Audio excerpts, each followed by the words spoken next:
choose our socks for success in all endeavors. Fortunes rises from the heel, and good luck for life. Good morning. Today is Monday, November 11th, 2024. Today in history. On this day, 18 years ago, Peter Drucker, the father of modern management, passed away. His representative works include The End of Economic Man, The Future of Industrial Man, and Concept of the Corporation.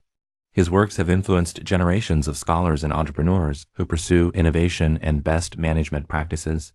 Various business management courses are also deeply influenced by Peter Drucker's ideas. Welcome to today's Qingchao Morning News. Let's start with political updates.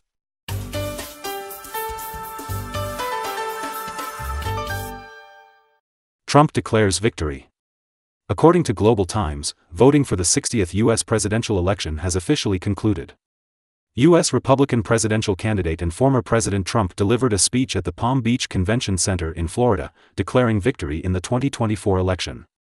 Additionally, reports from U.S. media outlets like The Hill and the Associated Press indicate that the Republican Party has secured 51 seats in the Senate, gaining control after winning Senate races in West Virginia and Ohio. Israeli Prime Minister dismisses Defense Minister Gallant. Comprehensive News from Jerusalem reports that on November 5, Israeli Prime Minister Netanyahu announced the dismissal of Defense Minister Galanti, replacing him with Foreign Minister Katz due to a crisis of confidence.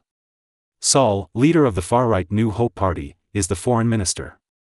Netanyahu stated that the two had major strategic differences, and attempts to reconcile these had failed, benefiting the enemy. He emphasized that the lack of trust made it impossible to continue military operations effectively. Since the Israel-Hamas conflict began on October 7 last year, Netanyahu and Galanti had frequently clashed over Israel's response to Hamas. Galanti advocated for releasing hostages in exchange for a ceasefire, while Netanyahu believed Hamas must be fully defeated.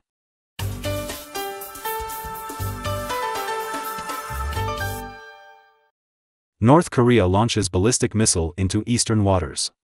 Yonhap News Agency reported on November 5 that South Korea's Joint Chiefs of Staff confirmed North Korea launched an unknown ballistic missile into the Eastern Sea. The South Korean military is analyzing the missile's flight distance, model, and other parameters. Analysts believe the launch may be aimed at asserting North Korea's presence or responding to recent joint air drills between South Korea, the U.S., and Japan. North Korea had test-fired a Hwasong-19 intercontinental ballistic missile on October 31. On November 3, South Korea, the U.S., and Japan conducted a joint air exercise near Jeju, with the U.S. deploying a B-1B bomber to counter North Korea's missile launches.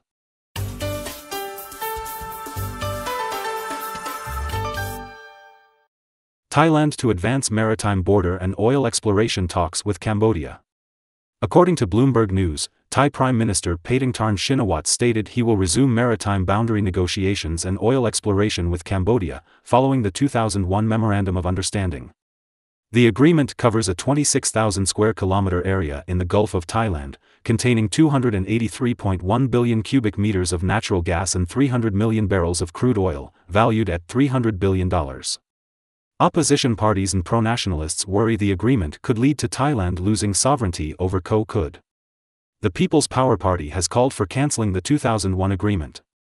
Paetongtarn Shinawatra assured there is no risk of Cambodia claiming Ko Kud and announced the formation of a new technical committee for negotiations.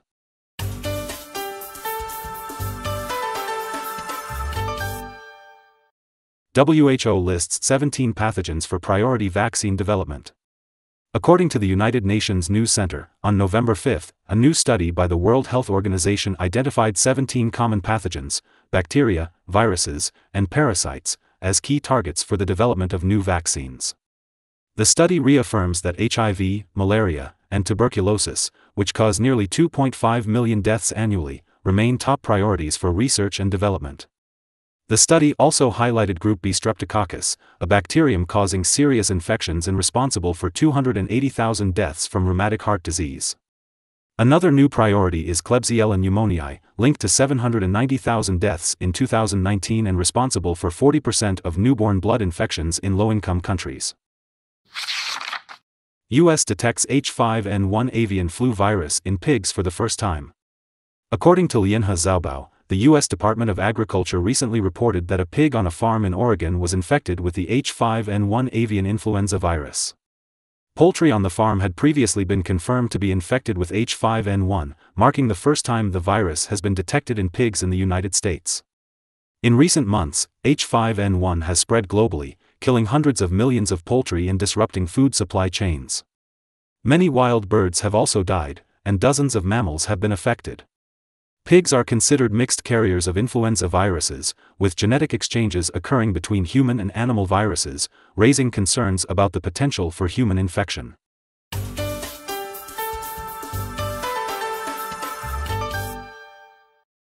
Chinese teachers from 6 Southeast Asian countries gather in Bangkok for teaching exchange. According to ASEAN Financial News, the 2024 Chinese Teaching Heroes exchange event for local Chinese teachers in Southeast Asia, hosted by the Chinese Foreign Language Exchange and Cooperation Center of China's Ministry of Education, was held in Bangkok. Chinese teachers from Cambodia, Laos, Malaysia, Thailand, Vietnam, and Indonesia participated in the event. UNESCO noted that the event strengthened exchanges and cooperation between China and ASEAN. The event included a Chinese teaching forum for Southeast Asia, where leaders from the 6 participating countries discussed the development of Chinese education in their respective regions. They also highlighted the progress of local Chinese teachers in each country. Additionally, a seminar for local Chinese teachers from the 6 countries featured presentations on the development of Chinese teaching, including teacher training, materials, and curricula. According to the Wall Street Journal, the Dow Jones, S&P 500, and NASDAQ indices in the New York stock market opened sharply higher, gaining 3.01%, 2.03%, and 1.95%, reaching 43,494.77 points, 5,900.06 points, and 18,798.40 points, respectively, all hitting record highs.